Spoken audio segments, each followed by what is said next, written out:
ابن آدم چینل کے معزز دوستو، السلام علیکم ورحمۃ اللہ وبرکاتہ۔ نبی کریم صلی اللہ علیہ وآلہ وسلم کے تمام صحابہ کرام کی عزت، فضیلت، عظمت قابل ستائش و تعریف ہے۔ ایک سے بڑھ کر ایک صحابی رسول ہیں اور ان کے کارنامے بھی تاریخ میں امر ہو چکے ہیں۔ آپ کے صحابہ کرام میں کچھ صحابہ کرام ایسے بھی گزرے ہیں کہ جن کے عجیب و غریب واقعات نے عقل انسانی کو ورطۂ حیرت میں ڈال دیا۔ ایسا ہی ایک واقعہ ہے اس صحابی رسول کا کہ جن کو اللہ نے یہ اعزاز بخشا کہ ان کی قبر میں نبی علیہ الصلوۃ والسلام بنفس نفیس خود اترے تھے۔ ابن آدم چینل کے معزز دوستو، وہ صحابی کون تھے، ایمان کیسے لائے اور ان کا واقعہ کیا ہے، یہ تمام باتیں آپ کے ساتھ اس ویڈیو میں شیئر کریں گے۔ آپ تمام دوستوں سے گزارش ہے کہ آپ نے ابھی تک ہمارے چینل ابن آدم کو سبسکرائب نہیں کیا تو ہمارے چینل کو سبسکرائب کر لیں اور بیل آئیکن کو بھی دبا دیں تاکہ ایسی اسلامی معلوماتی مستند اور منفرد ویڈیو آپ تک بر وقت پہنچتی رہیں۔ وہ خوش نصیب صحابی جن کو یہ اعزاز اور مرتبہ حاصل ہوا، دراصل ان کا نام عبداللہ اور ان کا لقب ذوالبجادین ہے۔ یہ ایک یتیم بچے تھے۔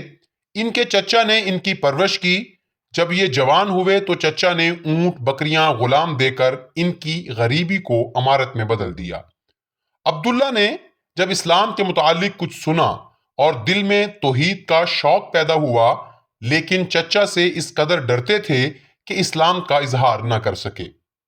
جب نبی کریم صلی اللہ علیہ وسلم فتح مکہ سے واپس گئے تو عبداللہ نے چچا سے کہا، میرے پیارے چچا، مجھے برسوں انتظار کرتے گزر گئے ہیں کہ کب آپ کے دل میں اسلام کی تحریک پیدا ہو اور آپ مسلمان ہو جائیں، لیکن آپ کا حال وہی پہلے کا سا چلا آتا ہے، لیکن میں اپنی عمر پر زیادہ اعتماد نہیں کر سکتا۔ آپ مجھے اجازت دیجئے کہ میں مسلمان ہو جاؤں اور نبی کریم صلی اللہ علیہ وسلم کے دستے حق پرست پر بیعت کر کے اپنے آپ کو ہمیشہ ہمیشہ کی کامیابیوں سے ہمکنار کر دوں۔ چچا نے جواب دیا، دیکھو، اگر تم محمد کا دین قبول کرنا چاہتے ہو تو میں سب کچھ تم سے چھین لوں گا، اور یاد رکھنا کہ تیرے بدن پر جو چادر ہے اور جو تہبند ہے یہ بھی باقی نہیں رہنے دوں گا۔ عبداللہ کے دل میں ایمان گھر کر چکا تھا اور نور ایمان کی روشنی ان کے دل و دماغ میں اتر چکی تھی، تو انہوں نے جواب دیا، چچا جان، میں مسلمان تو ضرور بنوں گا، میں اللہ کے رسول کا خادم اور غلام تو ضرور بنوں گا، اور میں نور ایمان سے خود کو منور اور معطر تو ضرور کروں گا، اور ان کا اتباع کرنے کی خاطر اگر آپ مجھ سے سب کچھ چھیننا چاہتے ہیں تو چھین لیجئے، میں اس بت پرستی میں اور شرک میں زندگی نہیں گزار سکتا، میں ان تمام چیزوں سے بیزار ہو چکا ہوں۔ میں جانتا ہوں کہ ان تمام چیزوں کو آخر ایک روز یہیں دنیا میں چھوڑ جانا ہے، اس لیے میں ان کے لیے سچے دین کو ترک نہیں کر سکتا۔ عبداللہ نے یہ کہہ کر کپڑے اتار دیے اور تمام مال و متاع اپنے چچا کے حوالے کیا اور گھر پہنچ گئے۔ ماں نے ان کی حالت دیکھی تو حیران ہوئی اور پوچھا کہ عبداللہ، یہ سب کیا معاملہ ہے؟ عبداللہ نے کہا کہ میں مومن اور موحد ہو گیا ہوں اور نبی کریم صلی اللہ علیہ وآلہ وسلم کی خدمت میں جانا چاہتا ہوں۔ ستر پوشی کے لیے کپڑے کی ضرورت ہے، مہربانی کر کے مجھے کچھ کپڑے عنایت فرما دیجئے۔ ماں نے ایک کمبل دے دیا۔ عبداللہ نے کمبل پھاڑا، آدھے کو تہبند بنا لیا اور آدھے کو اوپر چادر کی طرح اوڑھ دیا اور مدینہ کو روانہ ہو گئے۔ الصبح مسجد نبوی میں پہنچے اور مسجد سے تکیہ لگا کر نبی کریم صلی اللہ علیہ وآلہ وسلم کا انتظار کرنے لگے۔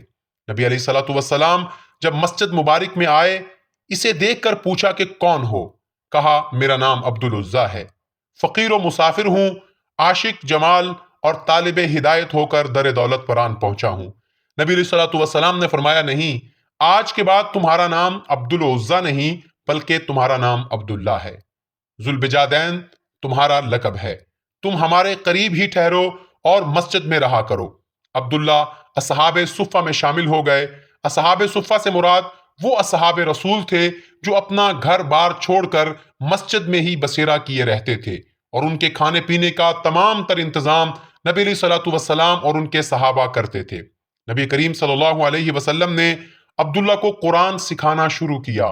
دن بھر عجب ذوق اور شوق اور جوش و نشاط کے ساتھ عبداللہ نبی علیہ الصلوۃ والسلام سے قرآن سیکھتا اور آپ کے علم بے کنار سے اپنے دل و دماغ کے حوض کو بھرتا رہتا۔ ایک دفعہ ایک عجیب واقعہ ہوا کہ حضرت عمر فاروق رضی اللہ تعالیٰ عنہ نے دیکھا کہ حضرت عبداللہ ذوالبجادین اونچی اونچی آواز میں تلاوت کر رہے تھے. تو جناب عمر ابن خطاب رضی اللہ تعالیٰ عنہ نے فرمایا کہ لوگ تو نماز پڑھ رہے ہیں اور یہ اعرابی اس قدر بلند آواز سے ذکر کر رہا ہے کہ دوسروں کی قرات میں مزاحمت ہوتی ہے.